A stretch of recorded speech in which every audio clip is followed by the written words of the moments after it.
ఓం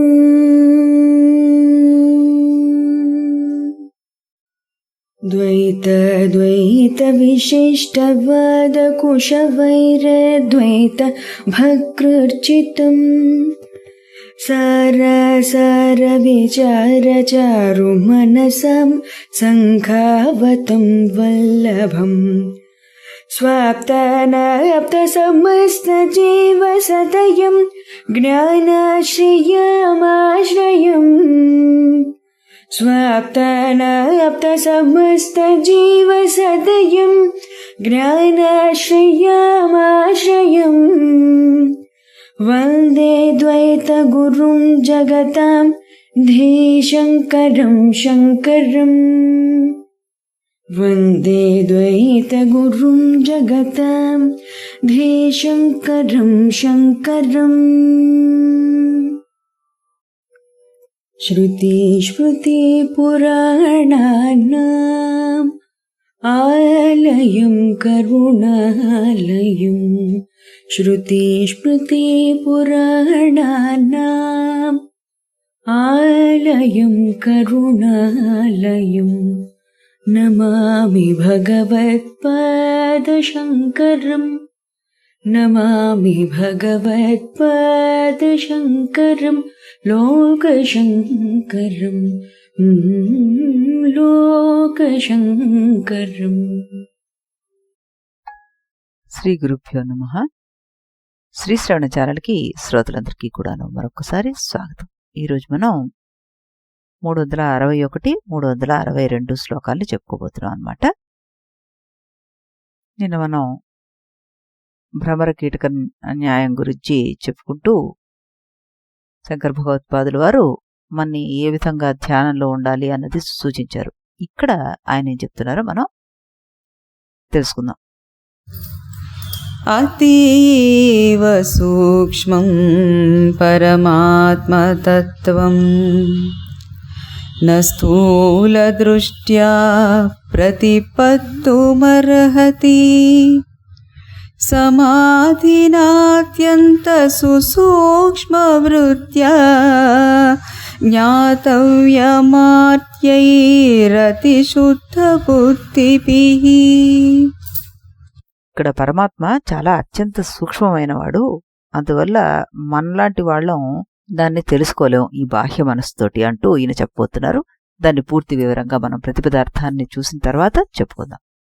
పరమాత్మ తత్వము బ్రహ్మ యొక్క యథార్థ స్వరూపము అతీవ సూక్ష్మము, మిక్కిలి సూక్ష్మమైనది కనుకనే స్థూల దృష్టి చేత ప్రతిపత్తుం తెలియుట కొరకు నా అర్హతి తగినది కాదు. అతి శుద్ధ బుద్ధిభిః అంటే మిక్కిలి శుద్ధమైన బుద్ధి గల ఆర్యై పూజలకు జ్ఞానుల చేత అత్యంత సూక్ష్మ వృత్తి గల సమాధిన నిర్వికల్ప సమాధి చేత జ్ఞాతవ్యం బ్రహ్మ వస్తు తెలియదగినది అంటూ ఇక్కడ చెప్పడం జరుగుతుంది అన్నమాట. అంటే పరమాత్మ తత్వము అత్యంత సూక్ష్మమైనది. అందువల్ల స్థూల దృష్టితోటి బాహ్య మనస్సుతోటి దాన్ని మనం తెలుసుకోలేము.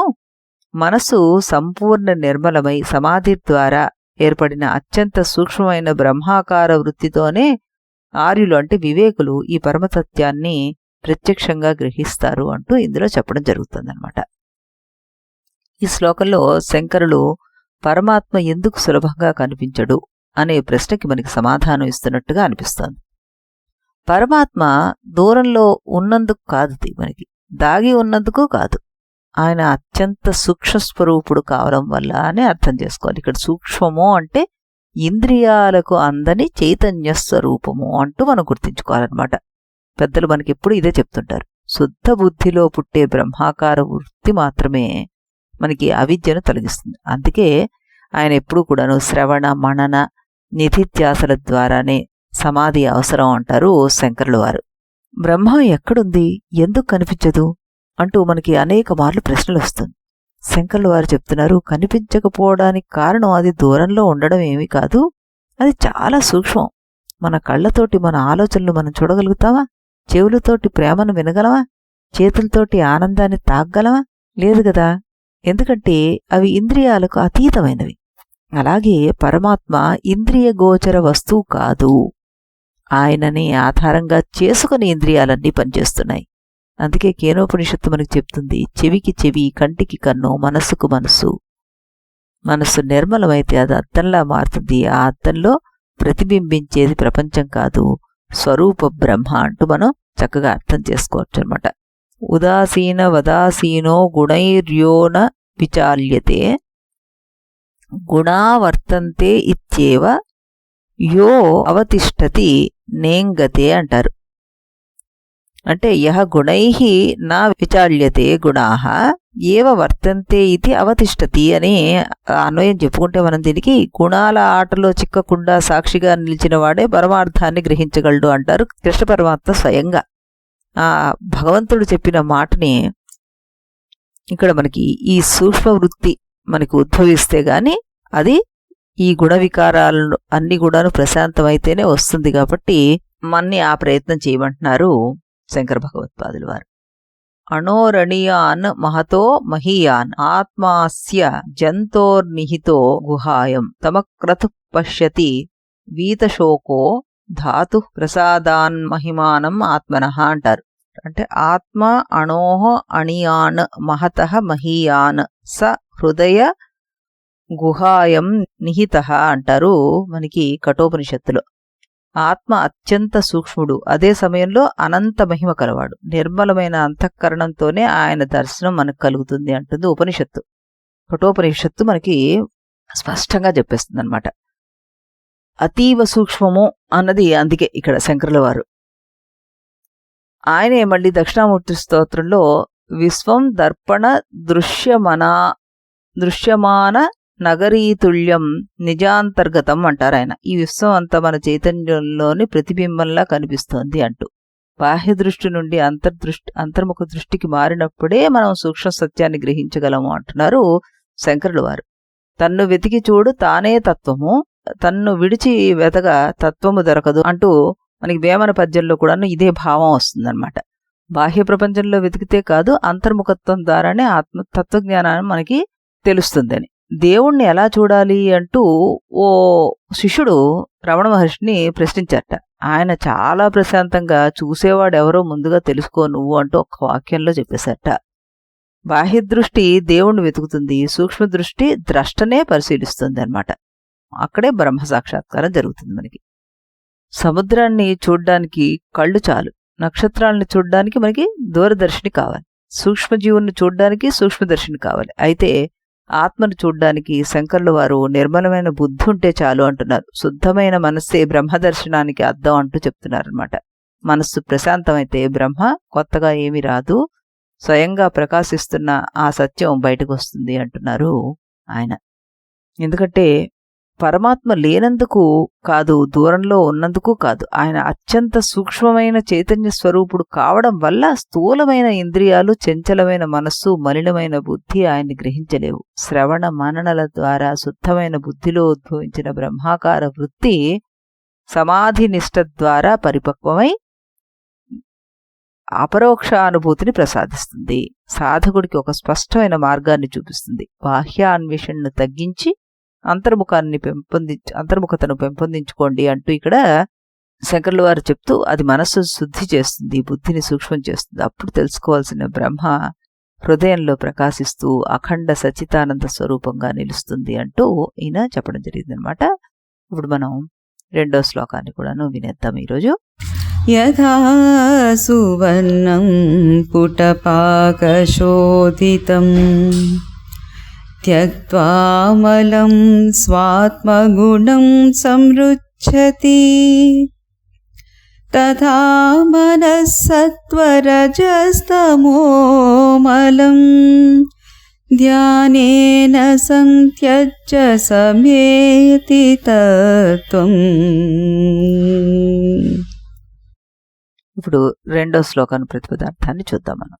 యథ ఎలాగైతే, సువర్ణం బంగారము, పుటపాకశోధితం, పుటపాకశోధితం అంటే అగ్నిలో శుద్ధి చేయబడినది, త్యక్త్వా విడిచిపెట్టి మలాన్ని, స్వ ఆత్మగుణం తన సహజ ప్రకాశాన్ని స్వరూపాన్ని, సంరుచ్ఛతి పూర్తిగా పొందుతుంది, వ్యక్తపరుస్తుంది, తథ అలాగే మనస్సు, సత్వరజస్తమో మలం సత్వము రజస్సు తమస్సు గుణాలతో కూడినటువంటి మలినాన్ని ధ్యానం ద్వారా సంత్యజ్య పూర్తిగా విడిచిపెట్టి, సమేతి చేరుతుంది, తత్వం పరమాత్మ తత్వాన్ని, బ్రహ్మస్వరూపాన్ని అంటూ మనం ఇక్కడ చక్కగా ప్రతిపదార్థాన్ని అర్థం చేసుకోవచ్చు అనమాట.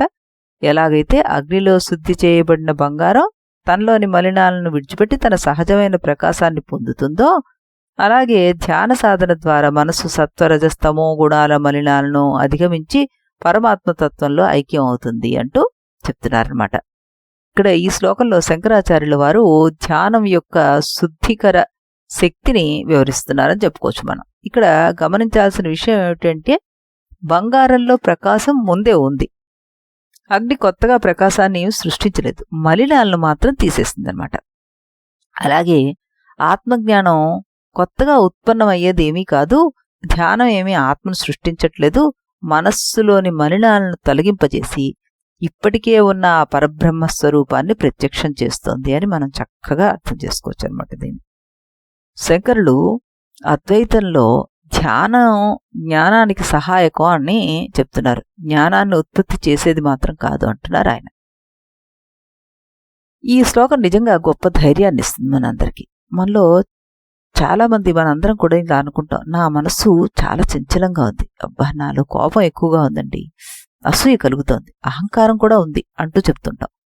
ఇవన్నీ నీ స్వరూపాలు కావు. అసలు బంగారం పైన మట్టి పడితే బంగారం మట్టిగా మారిపోదు కదా, మట్టి తొలిగితే మళ్ళీ మెరుస్తుంది. అలాగే రజోగుణం అంటే ఆందోళన మనకి, తమోగుణం అంటే అజ్ఞానము సోమరితనము, సత్వగుణం అంటే శుద్ధి చేసే సాధనం కింద తీసుకుంటే ధ్యానం ద్వారా మనస్సు క్రమంగా ఈ 3 గుణాల ఆధిపత్యాన్ని అధిగమిస్తుంది. అప్పుడు మనస్సు బ్రహ్మాన్ని చూడదు, మనస్సే బ్రహ్మాకార వృత్తిగా మారుతుంది అంటూ శంకరుల వారు మనకి ఇక్కడ సూచిస్తున్నారన్నమాట.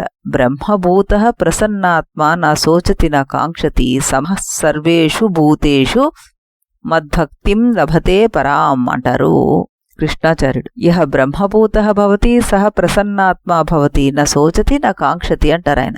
అంటే బ్రహ్మభావాన్ని పొందినవాడు శోకము కోరికలు లేని ప్రసన్న చిత్తుడవుతున్నాడు అంటున్నారు ఆయన. మనస్సు మలినాలను తొలగించిన తర్వాత కలిగే ఈ సహజ ప్రసన్నత కృష్ణ పరమాత్మ మనకి గీత ద్వారా బోధించారనమాట. యదా పశ్యతే రుక్మవర్ణ కర్తారమీశం పురుషం బ్రహ్మయోగినం తదా విద్వాన్ పుణ్యపాపే విధూయ నిరంజన పరమం సామ్యముపైతి అంటారు.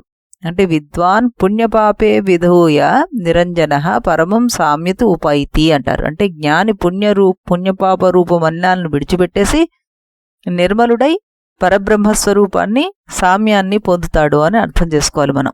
ఇందాక మనం ఈ బంగారం ఉదాహరణ చెప్పినట్లుగానే అక్కడ నిర్మలం అయిపోతుంది మనస్సు, ఈ పాప పుణ్యాలన్నింటినీ కూడా విడిచిపెట్టేస్తే అంటుంది ముండకోపనిషత్తు అనమాట. మనం ఎప్పుడూ చెప్పుకునే యోగ వాసిష్ట వాక్యం మనకి ఎప్పుడూ ఉండనే ఉంది.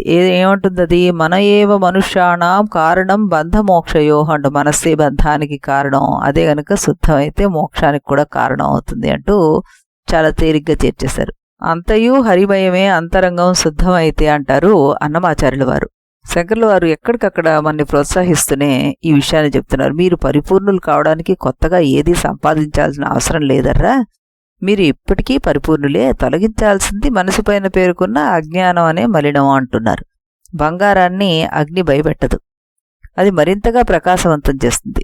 అలాగే నిజమైన ధ్యానం మన అహంకారాన్ని కరిగిస్తుంది, ఆత్మను కాదు. ఆత్మ అయితే ఎప్పుడూ ప్రకాశిస్తూనే ఉంటుంది అని మనం అర్థం చేసుకోవాలన్నమాట. ఈ రకంగా మనం ఈరోజు ఈ 2 శ్లోకాలని చెప్పుకోవడం జరిగింది. ఇక్కడ చిన్మయానంద స్వామి వారు దీనికి ఏమైనా చెప్తున్నారేమో చూద్దాం మనం. ఇక్కడ ఈయన ఏమంటున్నారంటే, వర్తమానంలో మన మనస్సులో సత్వరజస్తమో గుణాలతోటి మలినమై ఉన్నాయి కాబట్టి మనస్సుని ధ్యానంలో కరిగిస్తే మలినాలు నశించగా శుద్ధసత్వమైన మనస్సు వేరుపడుతుంది. శుద్ధసత్వం విడిగా ఉండలేదు కాబట్టి అది అనంత దివ్యత్వంతో ఐక్యమైపోతుంది అంటున్నారు ఈ మహానుభావుడు. మరోసారి వీరందరికీ ప్రణామాలు అర్పిస్తూ మనం మళ్ళీ రేపు ఇదే సమయానికి ఇదే ఛానల్లో మరో 2 శ్లోకాలతో కలుద్దాం. అంతవరకు సరే. इति गुरुवाक्यम्